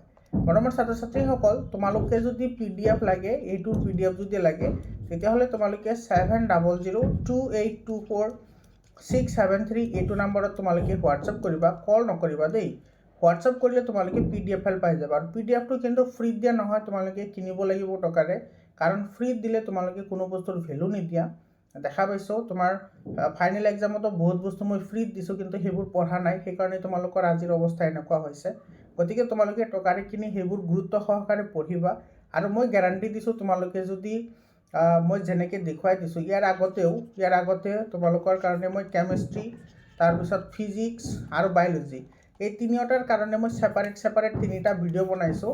সেই ভিডিঅ' 3টা চাবা, আৰু লগতে এই PDF ফাইলটো তোমালোকে যদি পঢ়া মই গেৰাণ্টি দিছোঁ তোমালোকে 95ৰ ওপৰত % পাবা। আৰু MCQৰ কাৰণে মই অলৰেডি ছায়েন্সৰ ভিডিঅ' আপলোড কৰিছোঁ, ছায়েন্সৰ, ছ'চিয়েল ছায়েন্সৰ, ইংলিছৰ অলৰেডি মই আপলোড কৰিছোঁ, তোমালোকে চাই ল'বা, মোৰ প্লে'লিষ্টত গোটেইবোৰ ভিডিঅ' দিয়া আছে, ঠিক আছে। তো এইটো চোৱা, এইটো বেকিং ছ'ডা উত্তপ্ত কৰি পোৱা কাপোৰ ধোৱা ছ'ডা পাব পাৰি। এইটো চোৱা ছ'ডিয়াম হাইড্ৰজেন কাৰ্বনেট, এইটো হৈছে বেকিং ছ'ডা, মনত ৰাখিবা। বেকিং ছ'ডাত যেতিয়া আমি তাপ দিম, ইয়াতে তাপৰ চাইনটো দিবা, ছ'ডিয়াম কাৰ্বনেট ৱাটাৰ আৰু কাৰ্বন ডাই অক্সাইড তোমাৰ উৎপন্ন হয়। এই যিটো ছ'ডিয়াম তোমাৰ কি আছে কাৰ্বনেট আছে, এই ছ'ডিয়াম কাৰ্বনেটক যদি আমি আকৌ তোমাৰ কি কৰোঁ পানীৰ লগত মিহলি কৰোঁ তেতিয়াহ'লে ছ'ডিয়াম কাৰ্বনেট উৎপন্ন হয়, আৰু ছ'ডিয়াম কাৰ্বনেটেই হৈছে তোমাৰ কাপোৰ ধোৱা ছ'ডা। বুজি পাইছানে? তো এই ৰিয়েকশ্যন দুটা মনত ৰাখিবা আৰু এইখিনি লিখিবা। বেকিং ছ'ডা উত্তপ্ত কৰি ছ'ডিয়াম কাৰ্বনেট পাব পাৰি, আকৌ ছ'ডিয়াম কাৰ্বনেট পুনৰ স্ফটিকীকৰণ ঘটালে কাপোৰ ধোৱা ছ'ডা পোৱা যায়। এই কুৱেশ্যনটো চোৱা, বহুত ইম্পৰ্টেণ্ট কুৱেশ্যন হয়। পানীৰ অনুপস্থিতিত এচিডে এচিডৰ ধৰ্ম প্ৰদৰ্শন নকৰে কিয়? এইটো পানীত দ্ৰৱীভূত নকৰিলে এচিডে হাইড্ৰজেন আয়ন এৰি দিব নোৱাৰে বাবে পানীত অনুপস্থিতিত এচিডে নিজৰ ধৰ্ম প্ৰদৰ্শন কৰিব নোৱাৰে। চোৱা 2 মাৰ্কৰ কুৱেশ্যন হয়, একদম ইজি হয়, বহুত ইজি হয়, বহুত চিম্পল হয়। তাৰপিছত চোৱা নীলা আৰু ৰঙা লিটমাছ কাগজেৰে চাবোন পৰীক্ষা কৰিলে কি দেখা পাবা? এইটো চোৱা এই কুৱেশ্যনটো তোমাৰ ভিতৰৰ প্ৰশ্ন হয়, বাট বহুত ইম্পৰ্টেণ্ট কুৱেশ্যন হয়। চাবোন ক্ষাৰকীয় ধৰ্ম বিশিষ্ট, সেইকাৰণে ই কি কৰিব? ৰঙা লিটমাছ নীলা কৰিব। এইটো তোমালোকে জানাই যে ক্ষাৰকে তোমাৰ কি কৰে? ৰঙাটো নীলা কৰে, আৰু এচিডে কি কৰে? নীলা লিটমাছ ৰঙা কৰে। কিন্তু নীলা লিটমাছ কাগজৰ বৰণ কি নকৰে? সলনি নকৰে। কাৰণ কি? কাৰণ তোমাৰ যিটো চাবোন আছে চাবোনটো ক্ষাৰকীয়, এইটো এচিড নহয় না, তো ক্ষাৰকীয় হ'লে ৰঙাটো নীলা হ'ব, কিন্তু নীলাটো নীলাই থাকিব, কোনো ধৰণৰ চেঞ্জ নহয়। তাৰপিছত চোৱা এইটো তোমাৰ 2012ত আহি যোৱা কুৱেশ্যন হয়, সূচক কি? একেবাৰে চিম্পল কুৱেশ্যন হয়, সেইটো তোমালোকে ক্লাছ 6ত পঢ়িছা, 7ত পঢ়িছা, 8ত পঢ়িছা, 9ত পঢ়িছা, 10তো পঢ়িছা। চোৱা 1 2 3 4 5 বছৰ পঢ়িছা। একেবাৰে ইজি হয়। যিবোৰ পদাৰ্থই অম্ল আৰু ক্ষাৰকৰ উপস্থিতিত নিজৰ বৰণ সলনি কৰিব পাৰে তেনেবোৰ পদাৰ্থক সূচক বুলি কয়। যেনে হালধি, এক্সাম্পল হিচাপে চোৱা হালধি তুমি যেতিয়া খাদ্য খোৱা, খাদ্য মানে তুমি যেতিয়া ধৰা দালি ভাত খাই আছা, সেই দালি যদি তোমাৰ কাপোৰত লাগে, সেইটো তুমি যদি চাবোনত দিয়াৰ লগে লগে ইয়াৰ কালাৰ কি হৈ যাব? ৰঙা হৈ যাব। কিহৰ কাৰণে ৰঙা হ'ব? আমি এইমাত্ৰ পঢ়িলোঁ যে চাবোনৰ প্ৰকৃতি হৈছে ক্ষাৰকীয়, আৰু ক্ষাৰকেই তোমাৰ কি কৰে? এই যিটো হালধিৰ যিটো কালাৰ, সেইটো তোমাৰ কি কৰিব? ৰঙা কৰিব। বুজি পাইছা? আকৌ যেতিয়া এইটো তুমি শুকাবলৈ দিবা, শুকালে তোমাৰ এইটো আকৌ কি হৈ যাব? হালধীয়া হৈ যাব। কিহৰ কাৰণে? তোমাৰ যেতিয়া ইয়াৰ পৰা তোমাৰ পানী নোহোৱা হ'ব, তেতিয়া তোমাৰ ইয়াৰ আকৌ আগৰ কালাৰটো ঘূৰি আহিব। বুজি পাইছানে? আৰু লিটমাছৰ কালাৰটো জানা, লিটমাছৰ কালাৰ হৈছে দুটা, এটা হৈছে তোমাৰ কি নীলা আৰু এটা হৈছে ৰঙা। যিটো তোমাৰ এচিডে তোমাৰ কি কৰিব? ৰঙা কৰিব, আৰু ক্ষাৰকে ৰঙা লিটমাছ কি কৰিব? নীলা কৰিব। বুজি পাইছানে? এইবোৰক তোমাৰ সূচক বুলি কোৱা হয়। মানে এচিডত বেলেগ এটা তোমাৰ কালাৰ দেখুৱায়, আকৌ তোমাৰ ক্ষাৰকত বেলেগ এটা কালাৰ দেখুৱায়। তোমালোকে ইয়াতে আৰু এটা কথা মনত ৰাখিবা, যিটো হৈছে কি তোমাৰ গ্ৰান-এন্ড্ৰিক সূচক। এইটো কিন্তু মনত ৰাখিবা, এইটোৰ ওপৰত কুৱেশ্যন আহে পৰীক্ষাত। গ্ৰান-এন্ড্ৰিক সূচক কোনবোৰ হয়? যিবোৰে তোমাৰ এচিড আৰু ক্ষাৰকীয় মাধ্যমত গোন্ধৰ পৰিৱৰ্তন ঘটাব পাৰে, সেইবোৰকে গ্ৰান-এন্ড্ৰিক সূচক বুলি কোৱা হয়। যেনেকুৱা তোমাৰ কি আছে? ভেনিলা, তাৰপিছত তোমাৰ আছে পিঁয়াজৰ ৰস। কিহৰ ৰস? পিঁয়াজৰ ৰস আছে। এইবোৰে চোৱা, এইবোৰে তোমাৰ কি কৰে? এচিডত দিলে এটা চেণ্ট ওলাব, আকৌ ক্ষাৰকত দিলে বেলেগ এটা চেণ্ট ওলাব। আমি চেণ্ট চাই সেইবোৰ আমি কি কৰিব পাৰোঁ? এচিড আৰু ক্ষাৰক আমি চিনাক্তকৰণ কৰিব পাৰোঁ। আৰু যিবোৰ গ্ৰান-এন্ড্ৰিক সূচক আছে, সেইবোৰ তোমাৰ অন্ধ ছাত্ৰ ছাত্ৰী ব্যৱহাৰ কৰে। মনত ৰাখিবা, অন্ধ ছাত্ৰ ছাত্ৰী মানে যিসকলে তোমাৰ চকুৰে দেখা নাপায়, সেইসকলে তোমাৰ গ্ৰান-এন্ড্ৰিক সূচক ব্যৱহাৰ কৰি সিহঁতে কি কৰিব পাৰে? এচিড আৰু ক্ষাৰক চিনাক্তকৰণ কৰিব পাৰে। এইটো MCQৰ কাৰণেও বহুত ইম্পৰ্টেণ্ট হয়। এই প্ৰশ্নটি চোৱা, বহুত ইম্পৰ্টেণ্ট কুৱেশ্যন হয়। প্লাষ্টাৰ অফ পেৰিছ আৰু পানীৰ মাজৰ বিক্ৰিয়া দেখুৱাবলৈ সমীকৰণ। এইটো প্লাষ্টাৰ অফ পেৰিছৰ ৰাসায়নিক সংকেত কিন্তু মনত ৰাখিবা, ইম্পৰ্টেণ্ট হয়। এইটো প্লাষ্টাৰ অফ পেৰিছ, ঠিক আছে। আৰু যেতিয়া আমি আধাটা পানীৰ অণুৰ লগত ৰিয়েকশ্যন কৰাম, তেতিয়া তোমাৰ কেলছিয়াম ছালফেট এইটো উৎপন্ন হ'ব। আৰু ইয়াতে চোৱা দুটা পানীৰ অণু, ইয়াতে আছে 1.5টা পানীৰ অণু। মনত ৰাখিবা, আৰু কেইটা পানীৰ অণু থাকে সেইটোৰ ওপৰতো কিন্তু MCQ আহে। তোমালোকে যদি প্ৰি বোৰ্ড এক্সামিনেশ্যনৰ কুৱেশ্যন পেপাৰবোৰ সলিউশ্যন কৰিছা, ডেফিনেটলি গম পোৱা তোমালোকে। আৰু এইটো হৈছে জিপছাম, ঠিক আছে। এইটো তোমাৰ ৰিয়েকশ্যনটো কিন্তু তোমালোকে মনত ৰাখিবা। এই কুৱেশ্যনটো চোৱা, এচিডে পানীত দ্ৰৱীভূত কৰিলে হোৱা ৰাসায়নিক বিক্ৰিয়াটো লিখা, বিক্ৰিয়াটোত উৎপন্ন হোৱা আয়নকেইটাৰ নাম লিখা। এইটো কিন্তু তোমাৰ ভিতৰৰ কুৱেশ্যন হয়, এইটো তোমালোকৰ এক্সাৰচাইজত কুৱেশ্যন নাই, 24ত আহি যোৱা কুৱেশ্যন হয়। ৰাসায়নিক বিক্ৰিয়াটো এইটো লিখিবা, হাইড্ৰক্লৰিক এচিড ৱাটাৰ, এইটো হাইড্ৰনিয়াম আয়ন, এইটোৰ নাম হৈছে হাইড্ৰনিয়াম আয়ন, হাইড্ৰনিয়াম আয়ন, আৰু এইটো হৈছে ক্লৰিন আয়ন। তো যি বিক্ৰিয়াটো উৎপন্ন হোৱা আয়নকেইটা হৈছে এইটো হাইড্ৰনিয়াম আয়ন আৰু ক্লৰাইড আয়ন। এইটো লিখি দিবা, এইটো তোমাৰ 2 মাৰ্কৰ কুৱেশ্যন হয়, বহুত ইজি কুৱেশ্যন হয়। চোৱা, এইবোৰ তোমালোকে লিখি যদি 2 মাৰ্ককৈ পোৱা আৰু কি লাগে, হয়নে নাই? এই কুৱেশ্যনটো চোৱা, এই কুৱেশ্যনটো তোমাৰ ইণ্টেলেকচুৱেল কুৱেশ্যন হয়, 2022ত অহা প্ৰশ্ন হয়। আৰু এনেকুৱা ধৰণৰ প্ৰশ্ন কিন্তু যোৱা বছৰ কম্পাৰ্টমেণ্টেল এক্সামত আহিছে, আৰু এই বছৰো অহাৰ পূৰ্ণ সম্ভাৱনা আছে। গতিকে এইবোৰ প্ৰশ্ন তোমালোকে এৰিব নোৱাৰা, আৰু একেবাৰে ইজি প্ৰশ্ন হয় এইবোৰ প্ৰশ্ন। কৈছে কি তোমালোকে সেইটো আগতে চোৱা। এটা ধাতৱ যৌগ আছে A, যিটো তোমাৰ হাইড্ৰক্লৰিক এচিডৰ লগত বিক্ৰিয়া কৰি এটা গেছ উৎপন্ন কৰে, যি গেছটোৱে এডাল জ্বলি থকা মমবাতি নুমায়। এইটো গম পাইছা কোনটো গেছৰ কথা কৈছে? একেবাৰেই তোমাৰ কি হয়? চিম্পল হয়। এতিয়া চোৱা, যিটো আমাৰ গেছৰ কথা যে কৈছে, সেই গেছটোৱে তোমাৰ কি কৰিছে? ইয়াতে জ্বলি থকা মমবাতি এডাল নুমাই দিছে হয়নে। এতিয়া জ্বলি থকা যে মমবাতি নুমায় সেইটো তোমাৰ কোনে নুমায়? জ্বলি থকা মমবাতি আমি সকলোৱে জানো যিটো কাৰ্বন ডাই অক্সাইড গেছ আছে, কাৰ্বন ডাই অক্সাইড গেছে সদায় তোমাৰ কি কৰে, জ্বলি থকা মমবাতি নুমায়। কাৰণ কাৰ্বন ডাই অক্সাইড গেছ নুমোৱাৰ কাৰণে জুই নুমোৱাৰ কাৰণে কি কৰা হয়, ব্যৱহাৰ কৰা হয়। এইখিনি বুজি পালা। তাৰপিছত চোৱা, তাৰপিছত যিটো পইণ্ট কৈছে সেইটোত কি কৈছে চোৱা, বিক্ৰিয়াটোত উৎপন্ন হোৱা এটা যৌগ কেলছিয়াম ক্লৰাইড। চোৱা এটা তোমাৰ কি আছে, কেলছিয়াম ক্লৰাইড আছে। তাৰমানে তোমাৰ ইয়াতে এ আছে, এটা আছে আমাৰ কি এ, ঠিক আছে। এৰ লগত তোমাৰ কি কৰিছে ইয়াতে সালফিউৰিক এচিডৰ লগত ৰিয়েকশ্যন কৰিছে। সালফিউৰিক এচিড হয়নে, সালফিউৰিক এচিডৰ লগত হাইড্ৰক্লৰিক এচিড, হাইড্ৰক্লৰিক এচিডৰ লগত কি কৰিছে, ৰিয়েকশ্যন কৰিছে। চাবা তাৰমানে এইটো হ'ব তোমাৰ এনেকুৱা, এইটো চোৱা, এইটো তোমাৰ এ আছে, এৰ লগত ৰিয়েকশ্যন কৰিছে হাইড্ৰক্লৰিক এচিডৰ লগত, উৎপন্ন হৈছে কাৰ্বন ডাই অক্সাইড গেছ। কি উৎপন্ন হৈছে, কাৰ্বন ডাই অক্সাইড গেছ উৎপন্ন হৈছে, এইটোতো আমি প্ৰথমতে গম পালোঁ। আৰু এটা বস্তু উৎপন্ন হৈছে কেলছিয়াম ক্লৰাইড, এইটো আহিব তোমাৰ কেলছিয়াম ক্লৰাইড। এতিয়া এ কি হ'ব, এ ডেফিনেটলি তোমাৰ কি হ'ব লাগিব, কেলছিয়াম কাৰ্বনেট হ'ব লাগিব। তো কেলছিয়াম কাৰ্বনেটৰ লগত ৰিয়েকশ্যন কৰিলে তোমাৰ কেলছিয়ামটো ক্লৰিনৰ লগত যাব, আৰু যিটো কাৰ্বনেট আছে সেইটো তোমাৰ কাৰ্বন ডাই অক্সাইডলৈ পৰিৱৰ্তন হ'ব। বুজি পাইছা? তো এইটো কৈছে ধাতৱ যৌগ এৰ নাম লিখা, এ হ'ব কি, কেলছিয়াম কাৰ্বনেট। আৰু বিক্ৰিয়াটো সন্তুলন সমীকৰণ লিখা, আৰু সমীকৰণটো আমাক লিখিবলৈ দিছে। এইটো চোৱা একেবাৰেই চিম্পুল হয়। এইটো চোৱা, উৎপন্ন হোৱা গেছটোৰ নাম হ'ব কাৰ্বন ডাই অক্সাইড, ধাতৱ যৌগ হ'ব কেলছিয়াম কাৰ্বনেট, আৰু ৰাসায়নিক বিক্ৰিয়া এইটো চোৱা। বহুত ইজি প্ৰশ্ন হয় আৰু বহুত ইজি প্ৰশ্ন হয়, ঠিক আছে।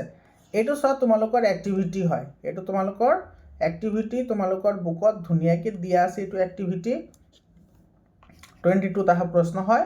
তো কম্পাৰ্টমেণ্টেল এক্সামত কিন্তু এইবোৰ প্ৰশ্ন আহিব, মই বাৰে বাৰে কৈ আছোঁ। তো তোমালোকে যদি 90+ স্ক'ৰ কৰিব বিচৰা তেতিয়াহ'লে তোমালোকে এইবোৰ প্ৰেক্টিছ কৰিবই লাগিব, ঠিক আছে। চ' কি কৈছে এইটো, যদি 3 মিলিমিটাৰ মান ছ'ডিয়াম ছালফেটৰ দ্ৰৱ এটা 3 মিলিমিটাৰ মান বেৰিয়াম ক্লৰাইডৰ দ্ৰৱৰ সৈতে মিহলোৱা হয়, তেন্তে এটা বগা অদ্ৰাব্য পদাৰ্থ উৎপন্ন হয়। ওপৰৰ বিক্ৰিয়াটোৰ বাবে এটা ৰাসায়নিক সমীকৰণ লিখা। এইটো একেবাৰেই চিম্পল হয়। চোৱা ইয়াতে তোমাৰ কি কৈছে, ছ'ডিয়াম ছালফেট, আমি জানো ছ'ডিয়াম ছালফেট Na2SO4 হয়, এইটো তোমাৰ ইকুৱাছ হ'ব। ইয়াৰ লগত তোমাৰ ৰিয়েকশ্যন কৰিছে বেৰিয়াম ক্লৰাইড, তো আমি জানো BaCl2 হৈছে বেৰিয়াম ক্লৰাইড, আৰু ৰিয়েকশ্যন ঘটি উৎপন্ন হৈছে এটা বগা অদ্ৰাব্য, সেইটো হ'ব কি তোমাৰ বেৰিয়াম ছালফেট। সেইটো হ'ব বেৰিয়াম ছালফেট, এইটো ছলিড হ'ব কিন্তু দেই, কাৰণ এইটো তোমাৰ অদক্ষেপ হয়, তলফালে আহিব।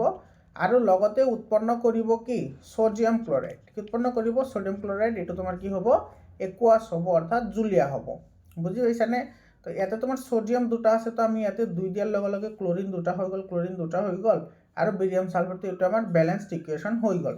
তো এইটো লিখিব লাগে, ঠিক আছে। তাৰপিছত সুধিছে ওপৰৰ বিক্ৰিয়াটোত উৎপন্ন হোৱা অদ্ৰাব্য পদাৰ্থটোৰ নাম কি, এইটো বেৰিয়াম ছালফেট, এইটো বেৰিয়াম ছালফেট।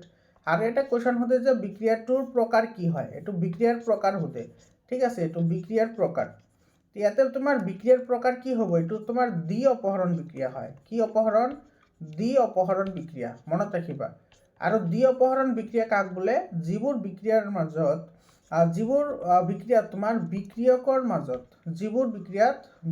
মাজত আয়নৰ বিনিময় ঘটে। কাৰ বিনিময়, আয়নৰ বিনিময় ঘটে, তাকেই তোমাৰ কি বুলি কোৱা হয়, দ্বি অপহৰণ বিক্ৰিয়া বা ডাবল ডিছপ্লেচমেণ্ট ৰিয়েকশ্যন বুলি কোৱা হয়। মনত ৰাখিবা, বহুত ইম্পৰ্টেণ্ট হয়। তাৰপিছত চোৱা, এই কুৱেশ্যনটো তোমালোকৰ এক্সাৰচাইজৰ কুৱেশ্যন হয়, ইম্পৰ্টেণ্ট কুৱেশ্যন হয় এইটো কুৱেশ্যন। ইয়াতে তোমাৰ কি কৈছে যে এজন গোৱালে কেঁচা গাখীৰত সামান্য পৰিমাণৰ বেকিং ছ'ডা যোগ কৰিলে, কিয় তেওঁ কেঁচা গাখীৰৰ pH মান 6ৰ পৰা সামান্যভাৱে ক্ষাৰকীয় কৰি ল'লে, এই গাখীৰখিনি দৈত পৰিণত হ'বলৈ বেছি সময় লাগে কিয়? এইটো চোৱা, এইটো তোমাৰ বহুত ইম্পৰ্টেণ্ট কুৱেশ্যন হয়। এজন গোৱালে গাখীৰত সামান্য পৰিমাণৰ বেকিং ছ'ডা মিলোৱাত ই ক্ষাৰকীয় হয় আৰু গাখীৰ বহু সময়ৰ বাবে ভালে থাকে। এটা চোৱা, আমি জানো যে গাখীৰ যেতিয়া তোমাৰ বাহিৰত থৈ দিয়া হয়, যেতিয়া তোমাৰ বাহিৰত থৈ দিয়া হয়, তেতিয়া তোমাৰ কি উৎপন্ন হয়, ফাৰ্মেণ্টেশ্যনৰ কাৰণে অৰ্থাৎ তোমাৰ কিহৰ কাৰণে কিনবনৰ কাৰণে তোমাৰ এইটো দৈলৈ পৰিণত হয় আৰু দৈলৈ পৰিণত হ'লে গাখীৰত কি উৎপন্ন হয় ল্যাকটিক এসিড উৎপন্ন হয় কি এসিড ল্যাকটিক এসিড উৎপন্ন হয় আৰু এই ল্যাকটিক এসিডে তোমাৰ কি কৰে গাখীৰক দৈলৈ পৰিৱৰ্তন কৰে তো সেইকাৰণে আমি ইয়াতে কি যোগ কৰি দিম ক্ষাৰক যোগ কৰি দিম কাৰণ কি কাৰণ তোমাৰ এই ল্যাকটিক এসিডে প্ৰথমতে ক্ষাৰকৰ লগত ৰিয়েকশ্যন কৰি এটো প্ৰশমন কৰিব লাগিব তাৰ পিছতে এই ক্ষেত্ৰত তোমাৰ কি হ'ব দৈলৈ পৰিৱৰ্তন হ'ব সেইকাৰণে আমি ইয়াতে ক্ষাৰক আমি কি কৰিব লাগে তাতে এড কৰিব লাগে 2 নম্বৰ চা গাখীৰ দৈলৈ পৰিণত হোৱাৰ বাবে বেছি সময় লাগে কাৰণ ক্ষাৰকীয় কৰাৰ বাবে বেকিং সোডা গাখীৰত থকা ল্যাকটিক এসিডৰ লগত বিক্ৰিয়া কৰে এই এসিড ক্ষাৰকৰ দ্বাৰা প্ৰশমিত হয় ইয়াৰ পাছত লাহে লাহে আম্লিক হৈ দৈত পৰিণত হয় এটো সব মই কোৱা কথাখিনি এজ ইট ইজ লিখা আছে ইয়াতে তাৰ পিছত চোৱা এটো এই প্ৰশ্নটি প্লাষ্টাৰ অফ পেৰিছক জলীয় বাষ্প সোমাব নোৱাৰা পাত্ৰত থব লাগে কিয় ব্যাখ্যা কৰা এটো আনসাৰ লিখিবা প্লাষ্টাৰ অফ পেৰিছত জলীয় বাষ্প সোমালে সহজে জীপসামলৈ পৰিৱৰ্তন হয় ফলত ই কঠিন হৈ ব্যৱহাৰৰ অনুপযোগী হয় সেয়ে প্লাষ্টাৰ অফ পেৰিছক জলীয় বাষ্পত সোমাব নোৱাৰা পাত্ৰত ৰখা হয় এই কোৱেশ্চনটো চোৱা এতে শুকান হাইড্ৰক্লোৰিক গেছে কিয় শুকান লিটমাছ কাগজৰ ৰঙত পৰিৱৰ্তন নঘটায় ইম্পৰ্টেন্ট কোৱেশ্চন হয় শুকান হাইড্ৰক্লোৰিক গেছে হাইড্ৰজেন আয়ন উৎপন্ন কৰিব নোৱাৰে বাবে ই শুকান লিটমাছৰ ৰঙত পৰিৱৰ্তন নঘটায় এই প্ৰশ্নটি চোৱা এটো ভিতৰৰ প্ৰশ্ন হয় ঠিক আছে এটো তোমালোকৰ এক্সাৰসাইজৰ প্ৰশ্ন নহয় এটা কৈছে ব্ৰাইন কি ব্ৰাইনৰ মাজেৰে বিদ্যুৎ প্ৰবাহিত কৰিলে কি পদাৰ্থ উৎপন্ন হয় ওপৰৰ বিক্ৰিয়াটোৰ বাবে সন্তুলিত ৰাসায়নিক সমীকৰণটো লিখা এটো বহুত ইম্পৰ্টেন্ট কোৱেশ্চন হয় সোডিয়াম ক্লোৰাইডৰ জলীয় দ্ৰৱক ব্ৰাইন বোলে এটো কিন্তু এমসিকিউ আহে ঠিক আছে ইয়াৰ মাজেৰে বিদ্যুৎ পঠালে সোডিয়াম হাইড্ৰক্সাইড উৎপন্ন হয় এটো ৰিঅ্যাকশন হয় এই ৰিঅ্যাকশনটো তোমালোকে মনত ৰাখিবা ৰিঅ্যাকশনটো কিন্তু ইম্পৰ্টেন্ট ৰিঅ্যাকশন হয় তাৰ পিছৰ কোৱেশ্চনটো চোৱা এই কোৱেশ্চনটো তোমালোকৰ এক্সাৰসাইজত আছে তোমাৰ হাতত এ আৰু বি দ্ৰৱ দুটা দিয়া আছে দ্ৰৱ এৰ পিএইচৰ মান 6 আৰু বি এৰ পিএইচৰ মান 8 কোনটো দ্ৰৱত হাইড্ৰজেনৰ গাঢ়তা বেছি আৰু কোনটো আম্লিক আৰু কোনটো ক্ষাৰক এটা একদম সিম্পল কোৱেশ্চন হয় আমি সকলোৱে জানো যেটো তোমাৰ পিএইচৰ মান হেতু যদি তোমাৰ 7 তকৈ লেস হয় তেতিয়াহলে তোমাৰ কি হয় এসিড হয় আৰু যদি তোমাৰ 7 তকৈ তোমাৰ কি হয় গ্ৰেটাৰ হয় তেতিয়াহলে এটা তোমাৰ কি হয় বেস হয় হয়নে নাই তো এতিয়া তোমাৰ এ এৰ হৈছে কিমান এৰ পিএইচৰ মান কিমান 6 আৰু বি ৰ হৈছে 8 তো তোমাৰ বি কি হ'ব ক্ষাৰকীয় আৰু এটো হ'ব কি এসিডীয়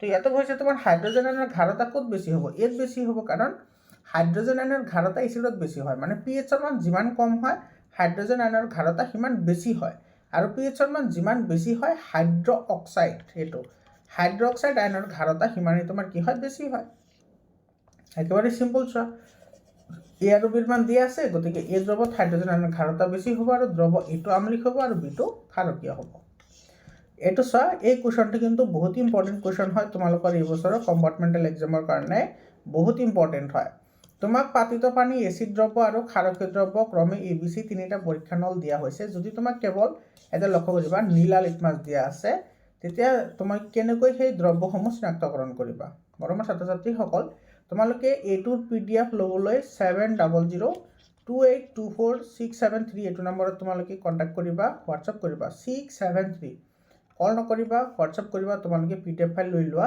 ইয়াৰ পৰা তোমালোকে গোটেইখিনি কোৱেশ্চন কমন পাবা মৰমৰ ছাত্ৰ ছাত্ৰীসকল তোমালোকৰ ম্যাথছৰ কাৰণে মই গোটেইখিনি ইম্পৰ্টেন্ট দি দিছো ম্যাথছৰ তোমাৰ লং কোৱেশ্চনৰ তোমাৰ এনসাৰৰ সৈতে দিছো সায়েন্সৰ এমসিকিউ অলৰেডি আপলোড কৰা হৈছে সোশ্যাল সায়েন্সৰ এমসিকিউ অলৰেডি আপলোড কৰা হৈছে এছামিছৰ অলৰেডি আপলোড কৰা হৈছে ইংলিছৰ অলৰেডি আপলোড কৰা হৈছে তো তোমাৰ যেটো সাবজেক্টত বেয়া হৈছে তোমালোকে এটো চাই লবা তোমালোকে গোটেইখিনি তোমালোকে তাৰ পৰা পাই যাবা মৰমৰ ছাত্ৰ ছাত্ৰীসকল কেৱল ম্যাথছৰ এমসিকিউ পাৰ্টটো বাকি আছে ম্যাথছৰ এমসিকিউ খিনি মই দি দিম তোমালোকে চিন্তা কৰিব নালাগে কম সময়ৰ ভিতৰতে তোমালোকে পাই যাবা তো এইটোৰ আনসাৰ তোমালোকে কেনেকৈ লিখিবা এটো চোৱা নীলা লিটমাছ কাগজ তিনিটা পৰীক্ষা নলত দিয়া হল ইয়াৰে এটো ইয়াৰ যেটো পৰীক্ষা নলত নীলা লিটমাছ ৰঙা হল এই দ্ৰৱখিনি আম্লিক হয় আৰু সেই ৰঙা লিটমাছ বাকি দুটা পৰীক্ষা নলত ডুবাই দিয়া যেটো পৰীক্ষা নলত লিটমাছখন পুনৰ নীলা হয় সেই দ্ৰৱ ক্ষাৰকীয় হ'ব অৰ্থাৎ বাকি থকা এই পৰীক্ষা নলত পাতিত পানী থকা বুলি চিনাক্তকৰণ কৰা হ'ব একেবাৰে সিম্পল হয় এই কোৱেশ্চনটো চোৱা দৈ আৰু টেঙা খাদ্যবস্তু পিতল আৰু তামৰ পাত্ৰত থোৱা নহয় কিয় বহুত ইম্পৰ্টেন্ট কোৱেশ্চন হয় দৈ আৰু টেঙা বস্তুত এসিড থাকে পিতল আৰু তাম হৈছে ধাতু এসিডে ধাতুৰ লগত বিক্ৰিয়া কৰি লৱণ আৰু হাইড্ৰজেন গেছ তৈয়াৰ কৰাৰ বাবে ধাতুৰ ক্ষয় হয় দৈ বা টেঙা বস্তু ধাতুৰ পাত্ৰত থলে ক্ষয় যায় আৰু ইয়াত উৎপাদিত যৌগ বিষাক্ত হয় যেটো আমাৰ কাৰণে ভাল নহয় তাৰপিছত চোৱা এইটো জলীয় দ্ৰৱত হাইড্ৰক্লৰিক এচিড নাইট্ৰিক এচিড আদিয়ে কিয় আম্লিক ধৰ্ম দেখুৱায় কিন্তু এলকহল বা গ্লুকোজৰ দৰে যৌগৰ দ্ৰৱই আম্লিক ধৰ্ম নেদেখুৱায়। এইটো ইম্পৰ্টেণ্ট কুৱেশ্যন হয় 2 মাৰ্কৰ কাৰণে। এইটোৰ আনচাৰ লিখিব এনেধৰণে এইটো হাইড্ৰক্লৰিক এচিড বা নাইট্ৰিক এচিডবোৰে জলীয় দ্ৰৱত হাইড্ৰজেন আয়ন থাকে কিন্তু এলকহল আৰু গ্লুকোজৰ দ্ৰৱত কোনো ধৰণৰ হাইড্ৰজেন আয়ন নাথাকে, সেইবাবে ইহঁতে আম্লিক ধৰ্ম দেখুৱাব নোৱাৰে বা নেদেখুৱায়। তাৰপিছৰ প্ৰশ্নটো চোৱা এচিড এটা লঘু কৰোঁতে এচিড পানীত যোগ কৰিবলৈ কোৱা হয় কিন্তু পানী এচিডত যোগ কৰিবলৈ কোৱা নহয় কিয়? এইটো চোৱা এইটো তোমাৰ আনচাৰ একেবাৰে ইজি হয় কিন্তু এইটো বহুত ইম্পৰ্টেণ্ট হয়। ইয়াৰ পৰা কিন্তু তোমাৰ এজাৰচন ৰিজনিঙৰ প্ৰশ্ন আহে, ঠিক আছে। তো এচিড আৰু পানী মিশ্ৰণত হোৱা বিক্ৰিয়ক অধিক গৰম হয় আৰু বিস্ফোৰণ ঘটাৰ ভয় থাকে, সেইবাবে এচিড পানীত লাহে লাহে দিয়া হয় যাতে উৎপন্ন হোৱা তাপ পানীয়ে শোষণ কৰিব পাৰে আৰু দুৰ্ঘটনা হোৱাৰ ভয় নাথাকে। তাৰপিছত কুৱেশ্যনটো চোৱা ছডিয়াম হাইড্ৰজেন কাৰ্বনেটৰ দ্ৰৱ এটা উত্তপ্ত কৰিলে কি হয়? এইটো তোমাৰ ভিতৰৰ প্ৰশ্ন হয়, 2016 অহা কুৱেশ্যন হয়। তো কম্পাৰ্টমেণ্টেল এক্সামৰ কাৰণে বহুতেই ইম্পৰ্টেণ্ট হয়। মৰমৰ ছাত্ৰ ছাত্ৰীসকল, তো তোমালোকে চাই লোৱা, ইয়াতে তোমাৰ আনচাৰ গোটেইখিনি দিয়া আছে। এই প্ৰশ্নটি কিন্তু বহুত ইম্পৰ্টেণ্ট হয়, এইবছৰ তোমালোকৰ কম্পাৰ্টমেণ্টেলৰ কাৰণে বহুত ইম্পৰ্টেণ্ট হয় এই প্ৰশ্নটো চোৱা তোমালোকে এনচাৰ ধুনীয়াকৈ দিয়া আছে। তাৰপিছত এই প্ৰশ্নটো চোৱা তোমালোকে স্ক্ৰীনশ্বট মাৰি ৰাখিব পাৰা, এইখিনি চাই লোৱা। তাৰপিছত এইটো চোৱা ভিতৰৰ প্ৰশ্ন হয়, এইখিনি চাই লোৱা, এইখিনি তাৰপিছত আছে এইখিনি চাই লোৱা। এইটো চোৱা বহুত ইম্পৰ্টেণ্ট হয়। আৰু এই প্ৰশ্নটি চোৱা এমালগাম বহুত ইম্পৰ্টেণ্ট হয়। মৰমৰ ছাত্ৰ ছাত্ৰীসকল, তোমালোকৰ বুকত যিমানকেইটা সংকৰ ধাতুৰ বিষয় দিয়া আছে না, সংকৰ ধাতুৰ ওপৰত কিন্তু পৰীক্ষাত প্ৰশ্ন পাবা তোমালোকে কম্পাৰ্টমেণ্টেল এক্সামত। সংকৰ ধাতুৰ বিষয়ে তোমাৰ এটা পেজ আছে। মই যেতিয়া তোমাৰ এইটো কেমেষ্ট্ৰি, তাৰপিছত তোমাৰ ফিজিক্স আৰু বায়'লজি তিনিওটাৰ কাৰণে মই ছেপাৰেটকৈ যিটো ভিডিঅ' দিছোঁ, সেই ভিডিঅ'বোৰত মই 100% ডিছকাশ্যন কৰিছোঁ, MCQ ডিছকাশ্যন কৰিছোঁ, লং কুৱেশ্যনৰ ডিছকাশ্যন কৰিছোঁ। যদি চোৱা নাই তোমালোকে এতিয়াই চাই লোৱা। তোমালোকে যদি মই তাতে যিবোৰ দেখুৱাই দিছোঁ সেইবোৰ যদি পঢ়া আৰু যদি এই PDF ফাইলটো যদি পঢ়া, তোমালোকে গেৰাণ্টি দিছোঁ তোমালোকে 95তকৈ বেছি নম্বৰ পাবা, ঠিক আছে। তোমালোকে সেই 3টা ভিডিঅ' চোৱা আৰু এই PDFটো ক্লিয়াৰ কৰা, বাছ, ঠিক আছে। আৰু MCQৰ কাৰণে যিটো ভিডিঅ' দিছোঁ তোমালোকে সেই ভিডিঅ'টোও চাই ল'বা। তোমাৰ কম্পাৰ্টমেণ্টেল এক্সামৰ কাৰণে মই ডাইৰেক্টলি স্পেচিয়েলি দিছোঁ, সেইটো তোমালোকে চাই ল'বা, ঠিক আছে। এইটো এমালগাম কি? এমালগাম তোমাৰ সংকৰ ধাতু হয় য'ত তোমাৰ এটা অংশ পাৰা হয়, ঠিক আছে, তাকে এমালগাম বুলি কয়।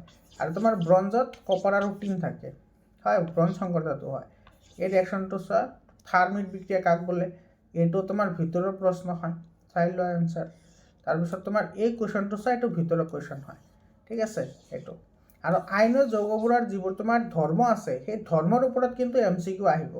আইনীয় যৌগৰ ধৰ্ম, সহযোগী যৌগৰ ধৰ্ম, তাৰপিছত সংপৃক্ত, তাৰপিছত অসংপৃক্ত, এলকিন, এলকাইন, এইবোৰৰ ওপৰত কিন্তু প্ৰশ্ন আহিব, ঠিক আছে। আৰু গোটেইখিনি মই ইয়াতে ইনক্লুড কৰিছোঁ, তোমালোকে চিন্তা কৰাৰ দৰকাৰ নাই। তোমালোকে PDF ফাইলটো লৈ লোৱা, ঠিক আছে। এইটো চাই লোৱা, বহুত ইম্পৰ্টেণ্ট হয় এই প্ৰশ্নটি, চাই লোৱা তোমালোকে।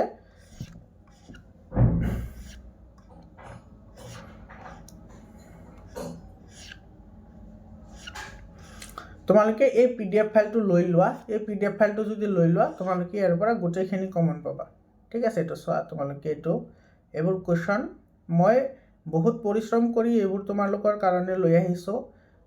মই বিভিন্ন ধৰণৰ চ'ৰ্চ এপ্লাই কৰিছোঁ যাতে তোমালোকে এটা PDF ফাইল পঢ়িলেই তোমালোকে 90ৰ ওপৰত পোৱা। আৰু তোমালোকৰ ছায়েন্সৰ কাৰণে মই ছেপাৰেটকৈ যি 3টা ভিডিঅ' দিছোঁ, সেই ভিডিঅ' 3টা কিন্তু তোমালোকে নোচোৱাকৈ নাথাকিবা। সেই ভিডিঅ' 3টা বহুত ইম্পৰ্টেণ্ট হয়। সেই ভিডিঅ' 3টা চাই তোমালোকে ষ্টাডি কৰা আৰু এই PDF ফাইলটো লৈ লোৱা। এই PDF ফাইলটো 7002824673 নম্বৰত তোমালোকে হোৱাটছআপ কৰিবা। হোৱাটছআপ কৰিলে তোমালোকে পাই যাবা। তোমালোকে ইয়াতে চাই লোৱা, চাই ল'ব পাৰা কিমান ধুনীয়া ধুনীয়া কুৱেশ্যন তোমালোকৰ কাৰণে আনিছোঁ, এইবোৰ চোৱা।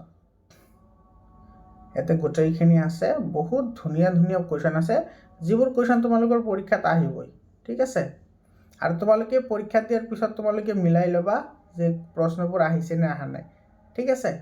তোমালোকে মিলাই ল'বা, তেতিয়া তোমালোকৰ বিশ্বাস হ'ব যে আহে নে নাহে, হয়নে নাই? তো তোমাৰ যদি তোমালোকে পঢ়া বাদ দি তোমালোকে যদি ইফালে সিফালে ঘূৰি ফুৰিছা আৰু পৰীক্ষাত এইবোৰ আহিছে তেতিয়া তাৰপিছত চালেতো তোমাৰ একো কাম নহয় না। তো সেইকাৰণে তোমালোকে এতিয়াই চাই লোৱা, ঠিক আছে।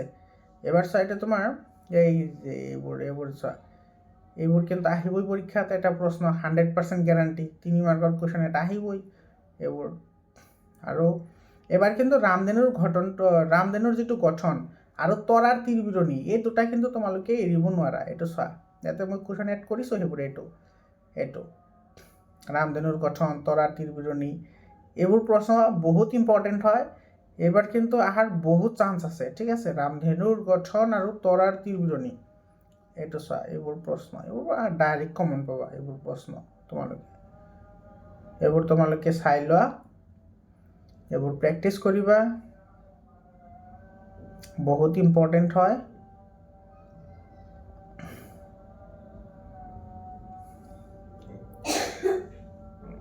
চাই লোৱা এইখিনি। তো মৰমৰ ছাত্ৰ ছাত্ৰীসকল, তো এইখিনি আছিল তোমালোকৰ ছায়েন্সৰ। আকৌ লগ পাম বেলেগ এটা ভিডিঅ'লৈ। ধন্যবাদ।